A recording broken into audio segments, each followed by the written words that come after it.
Latihan soal 1. 1. Seorang pengawas penyelenggaraan urusan pemerintah daerah sedang menganalisis implementasi otonomi daerah di suatu kabupaten. Dalam konteks otonomi daerah, apa yang dimaksud dengan concurrent power?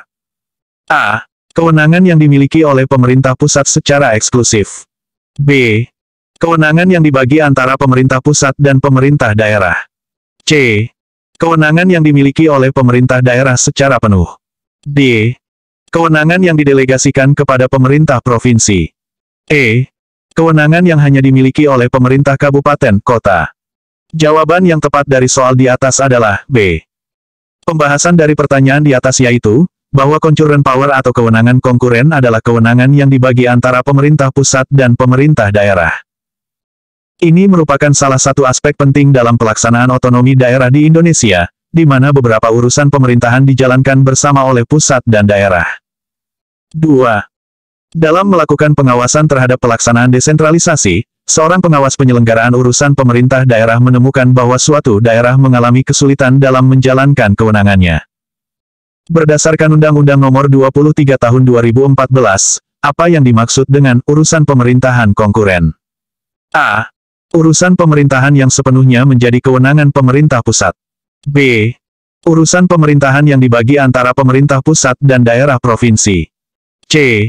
Urusan pemerintahan yang dibagi antara pemerintah pusat dan daerah provinsi serta kabupaten kota. D. Urusan pemerintahan yang menjadi kewenangan presiden sebagai kepala pemerintahan. E. Urusan pemerintahan yang hanya menjadi kewenangan daerah kabupaten kota. Jawaban yang tepat dari soal di atas adalah C. Pembahasan dari pertanyaan di atas yaitu, bahwa urusan pemerintahan konkuren adalah urusan pemerintahan yang dibagi antara pemerintah pusat dan daerah provinsi serta daerah kabupaten kota. Ini merupakan implementasi dari prinsip desentralisasi dalam sistem pemerintahan Indonesia. 3. Seorang pengawas penyelenggaraan urusan pemerintah daerah sedang mengevaluasi pelaksanaan tugas pembantuan di suatu kota. Dalam konteks ini, apa yang dimaksud dengan tugas pembantuan? A. Penugasan dari pemerintah pusat kepada daerah otonom untuk melaksanakan sebagian urusan pemerintahan yang menjadi kewenangan pemerintah pusat. B. Pelimpahan wewenang dari pemerintah pusat kepada daerah otonom untuk mengatur dan mengurus urusan pemerintahan. C. Penyerahan urusan pemerintahan oleh pemerintah pusat kepada daerah otonom berdasarkan asas otonomi. D. Penugasan dari pemerintah daerah kepada pemerintah pusat untuk melaksanakan sebagian urusan pemerintahan. E. Pemberian bantuan keuangan dari pemerintah pusat kepada daerah untuk melaksanakan program nasional. Jawaban yang tepat dari soal di atas adalah A. Pembahasan dari pertanyaan di atas yaitu, bahwa tugas pembantuan adalah penugasan dari pemerintah pusat kepada daerah otonom untuk melaksanakan sebagian urusan pemerintahan yang menjadi kewenangan pemerintah pusat atau dari pemerintah daerah provinsi kepada daerah kabupaten kota untuk melaksanakan sebagian urusan pemerintahan yang menjadi kewenangan daerah provinsi. 4. Dalam melakukan analisis terhadap pelaksanaan otonomi daerah, seorang pengawas penyelenggaraan urusan pemerintah daerah menemukan bahwa suatu kabupaten mengalami kendala dalam mengelola sumber daya alamnya. Berdasarkan Undang-Undang Nomor 23 Tahun 2014, manakah dari berikut ini yang bukan merupakan prinsip otonomi daerah? A. Prinsip otonomi seluas-luasnya. B.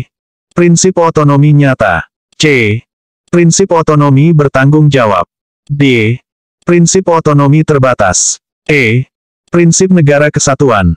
Jawaban yang tepat dari soal di atas adalah D. Pembahasan dari pertanyaan di atas yaitu, bahwa prinsip otonomi daerah berdasarkan Undang-Undang Nomor 23 Tahun 2014 meliputi prinsip otonomi seluas-luasnya, nyata, dan bertanggung jawab dalam kerangka negara kesatuan Republik Indonesia. Prinsip otonomi terbatas tidak disebutkan dalam undang-undang tersebut dan bertentangan dengan semangat desentralisasi. 5. Seorang pengawas penyelenggaraan urusan pemerintah daerah sedang mengevaluasi implementasi desentralisasi fiskal di suatu provinsi. Dalam konteks ini, apa yang dimaksud dengan dana alokasi umum atau DAU? A. Dana yang bersumber dari pendapatan APBN yang dialokasikan untuk mendanai kegiatan khusus daerah. B. Dana yang bersumber dari pendapatan APBN yang dialokasikan dengan tujuan pemerataan kemampuan keuangan antar daerah. C. Dana yang dialokasikan kepada daerah berdasarkan persentase tertentu dari pendapatan dalam negeri neto. D. Dana yang diberikan kepada daerah yang mencapai target-target pembangunan tertentu. E. Dana yang digunakan untuk membiayai kebutuhan daerah dalam rangka pelaksanaan desentralisasi. Jawaban yang tepat dari soal di atas adalah B. Pembahasan dari pertanyaan di atas yaitu, bahwa dana alokasi umum atau DAU, adalah dana yang bersumber dari pendapatan APBN yang dialokasikan dengan tujuan pemerataan kemampuan keuangan antar daerah untuk mendanai kebutuhan daerah dalam rangka pelaksanaan desentralisasi. DAU merupakan salah satu komponen penting dalam desentralisasi fiskal di Indonesia. 6. Dalam melakukan pengawasan terhadap pelaksanaan tugas pembantuan, seorang pengawas penyelenggaraan urusan pemerintah daerah menemukan bahwa suatu kota mengalami kesulitan dalam mengelola dana tugas pembantuan. Berdasarkan regulasi terkini, apa konsekuensi jika pemerintah daerah tidak menyampaikan laporan pertanggungjawaban pelaksanaan tugas pembantuan? A. Pencabutan status otonomi daerah. B. Pengurangan alokasi dana alokasi umum. C. Penundaan penyaluran dana tugas pembantuan tahap berikutnya. D. Pemberhentian kepala daerah. E. Pengambil alihan pelaksanaan tugas oleh pemerintah pusat. Jawaban yang tepat dari soal di atas adalah C. Pembahasan dari pertanyaan di atas yaitu, bahwa berdasarkan peraturan pemerintah tentang pengelolaan dana transfer khusus, jika pemerintah daerah tidak menyampaikan laporan pertanggungjawaban pelaksanaan tugas pembantuan, maka konsekuensinya adalah penundaan penyaluran dana tugas pembantuan untuk tahap berikutnya. Hal ini bertujuan untuk meningkatkan akuntabilitas dalam pengelolaan dana tugas pembantuan. 7. Seorang pengawas penyelenggaraan urusan pemerintah daerah sedang menganalisis implementasi desentralisasi di suatu kabupaten. Dalam konteks desentralisasi asimetris di Indonesia, apa yang membedakan status otonomi khusus Provinsi Papua dengan daerah lainnya? A. Pemberian dana alokasi khusus yang lebih besar. B. Kewenangan untuk membentuk partai politik lokal. C. Penerapan sistem pemilihan kepala daerah langsung. D. Pembentukan lembaga adat dengan kewenangan legislatif. E. Pengakuan terhadap Majelis Rakyat Papua sebagai representasi kultural masyarakat asli Papua. Jawaban yang tepat dari soal di atas adalah E. Pembahasan dari pertanyaan di atas yaitu, bahwa salah satu kekhususan otonomi Provinsi Papua adalah adanya Majelis Rakyat Papua atau MRP, yang merupakan representasi kultural masyarakat asli Papua. MRP memiliki wewenang tertentu dalam rangka perlindungan hak-hak orang asli Papua, termasuk memberikan pertimbangan dan persetujuan terhadap pasangan calon gubernur dan wakil gubernur yang diusulkan. 8. Dalam mengevaluasi pelaksanaan otonomi daerah, seorang pengawas penyelenggaraan urusan pemerintah daerah menemukan bahwa suatu daerah kesulitan dalam mengelola urusan pemerintahan wajib. Berdasarkan Undang-Undang Nomor 23 Tahun 2014, manakah dari berikut ini yang termasuk dalam urusan pemerintahan wajib yang tidak berkaitan dengan pelayanan dasar? A. Pendidikan. B. Kesehatan. C. Pekerjaan umum. D. Perumahan rakyat. E. Ketentraman, ketertiban umum, dan perlindungan masyarakat. Jawaban yang tepat dari soal di atas adalah E. Pembahasan dari pertanyaan di atas yaitu, bahwa berdasarkan Undang-Undang Nomor 23 Tahun 2014, urusan pemerintahan wajib yang tidak berkaitan dengan pelayanan dasar mencakup, atau 1. Tenaga kerja. Atau 2. Pemberdayaan perempuan dan perlindungan anak. Atau 3. Pangan. Atau 4. Pertanahan. Atau 5. Lingkungan hidup. Atau 6. Administrasi kependudukan dan pencatatan sipil. Atau 7. Pemberdayaan masyarakat dan desa. Atau 8. Pengendalian penduduk dan keluarga berencana. Atau 9. Perhubungan. Atau 10. Komunikasi dan informatika. Atau 11. Koperasi, usaha kecil, dan menengah. Atau 12. Penanaman modal. Atau 13. Kepemudaan dan olahraga. Atau 14. Statistik. Atau 15. Persandian. Atau 16. Kebudayaan. Atau 17. Perpustakaan. Dan atau 18. Kearsipan.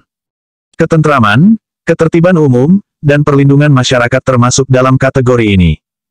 9.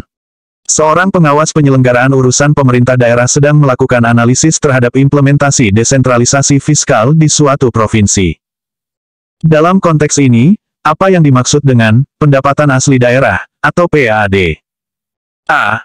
Seluruh penerimaan daerah yang berasal dari sumber ekonomi asli daerah. B. Dana yang bersumber dari APBN untuk mendanai pelaksanaan desentralisasi. C. Bagian daerah dari penerimaan pajak dan bukan pajak nasional. D. Dana yang dialokasikan kepada daerah untuk mendanai kegiatan khusus. E. Pinjaman daerah dari lembaga keuangan dalam negeri. Jawaban yang tepat dari soal di atas adalah A.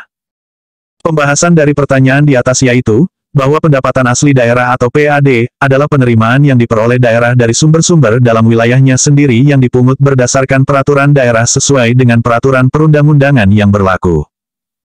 Komponen utama PAD meliputi pajak daerah, retribusi daerah, hasil pengelolaan kekayaan daerah yang dipisahkan, dan lain-lain PAD yang sah.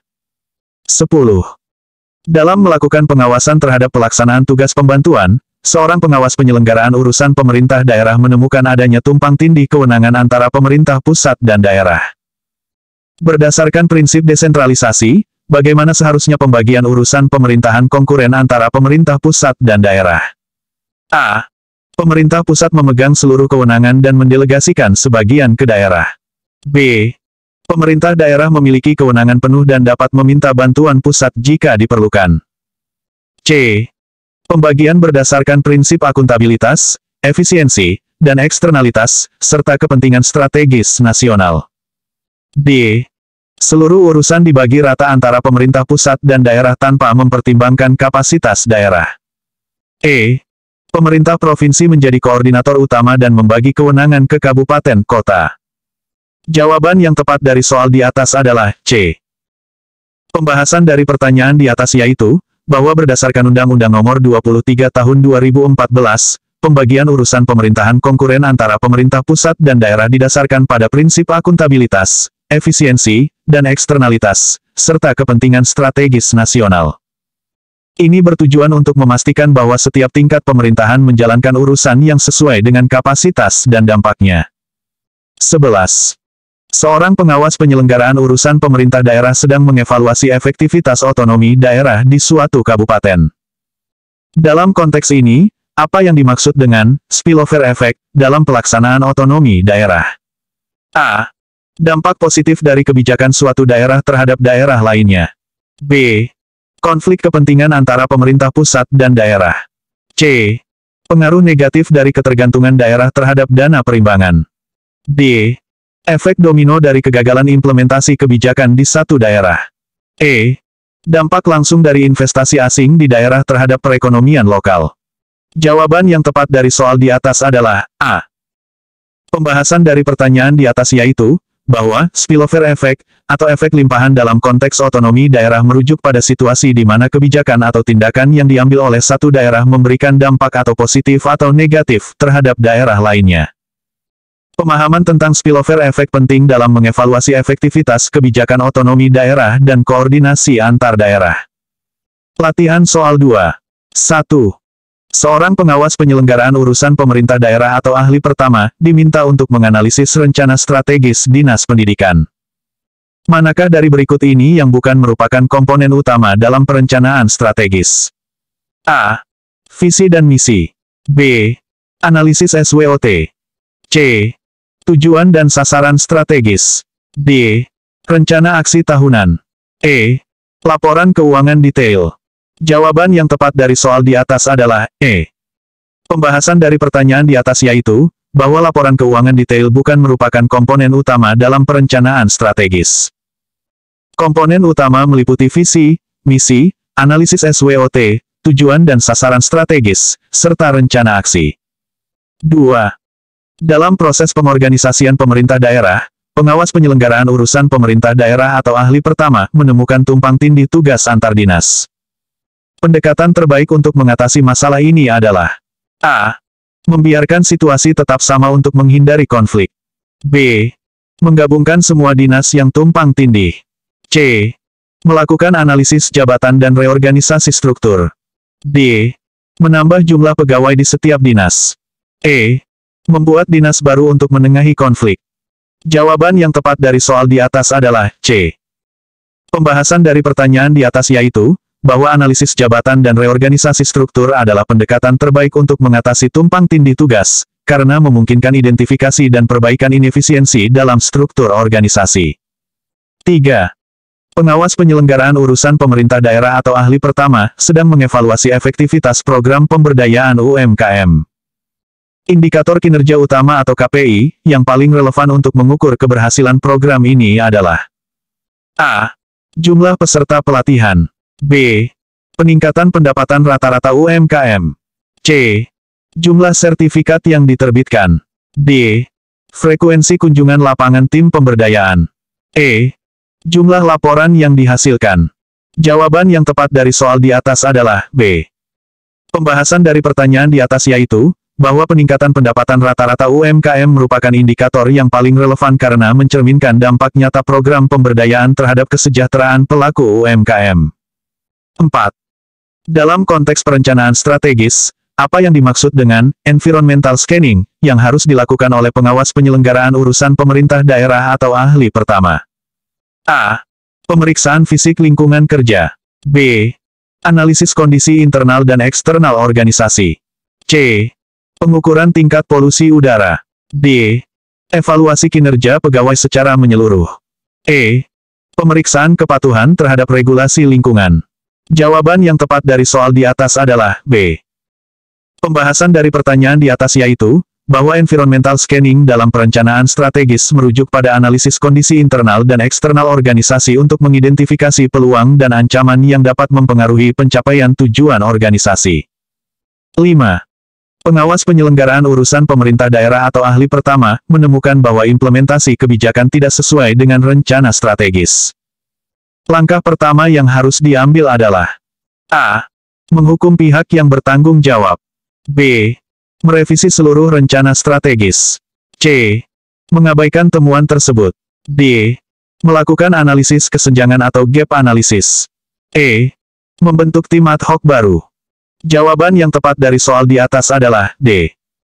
Pembahasan dari pertanyaan di atas yaitu, bahwa melakukan analisis kesenjangan adalah langkah pertama yang tepat untuk mengidentifikasi perbedaan antara kondisi aktual dan yang direncanakan, sehingga dapat ditentukan tindakan korektif yang diperlukan.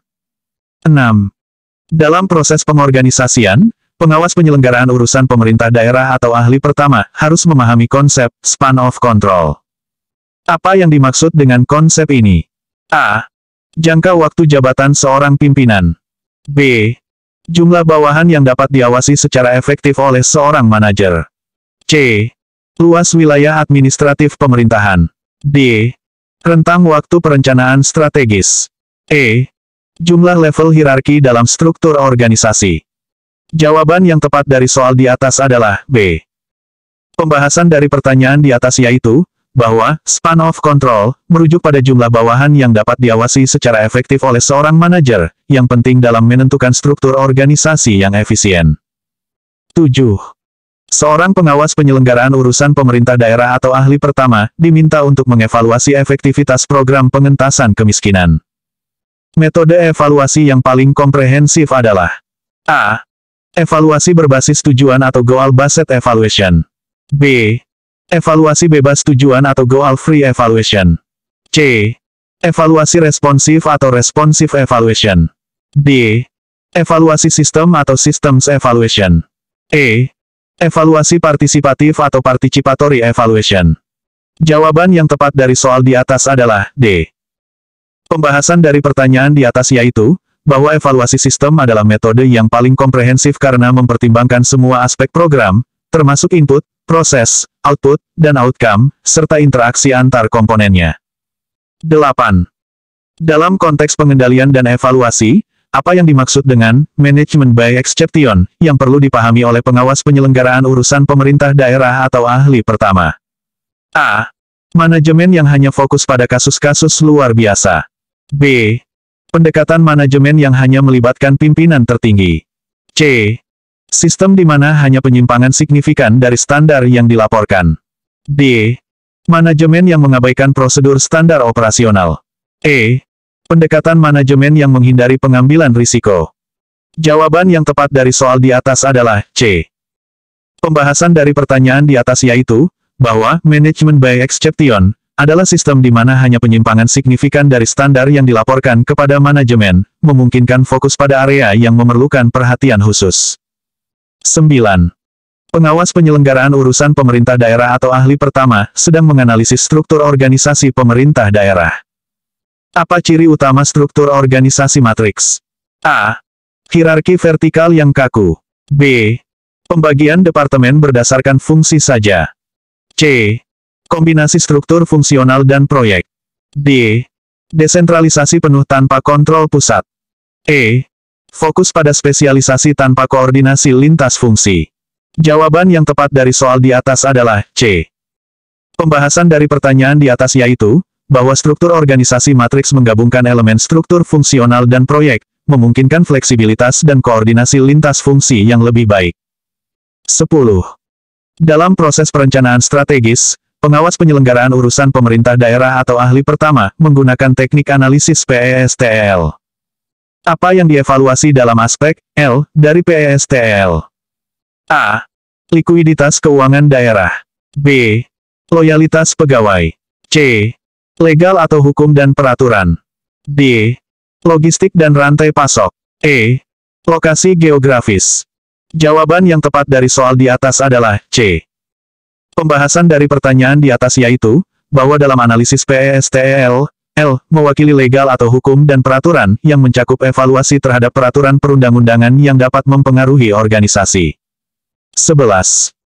Pengawas penyelenggaraan urusan pemerintah daerah atau ahli pertama, menemukan bahwa beberapa program pemerintah daerah tidak mencapai target. Pendekatan evaluasi yang paling tepat untuk mengidentifikasi akar masalah adalah A. Evaluasi sumatif. B. Evaluasi formatif. C. Root cause analysis. D. Cost benefit analysis. E. Benchmarking. Jawaban yang tepat dari soal di atas adalah C.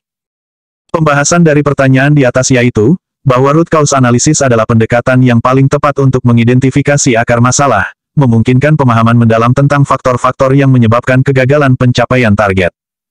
12.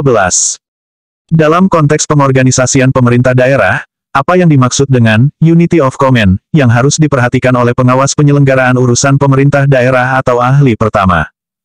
A. Semua pegawai harus memiliki satu tujuan yang sama. B. Setiap bawahan hanya memiliki satu atasan langsung. C. Seluruh wewenang terpusat pada satu pemimpin tertinggi. D. Semua departemen harus berada dalam satu gedung. E. Keseragaman dalam pemberian perintah kepada semua level. Jawaban yang tepat dari soal di atas adalah B. Pembahasan dari pertanyaan di atas yaitu, bahwa unity of command berarti setiap bawahan hanya memiliki satu atasan langsung, menghindari kebingungan dan konflik dalam pemberian perintah dan tanggung jawab. 13. Pengawas penyelenggaraan urusan pemerintah daerah atau ahli pertama, diminta untuk mengembangkan sistem pengendalian internal.